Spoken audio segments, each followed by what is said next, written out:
Hi, my name is Fale, and my message for Faithful Friday today will be about faith. I'll be reading from the book of Hebrews, chapter 11, verse 1. And it says, "Now faith is being sure of what we hope for and certain of what we do not see." So my message will be coming from the book of Job.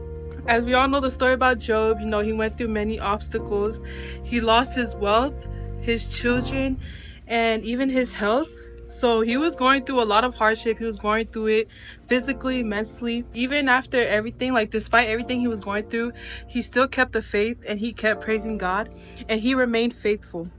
God then restored everything to him, giving him twice as much as what he has lost and what he had before. And he lived a long and blessed life.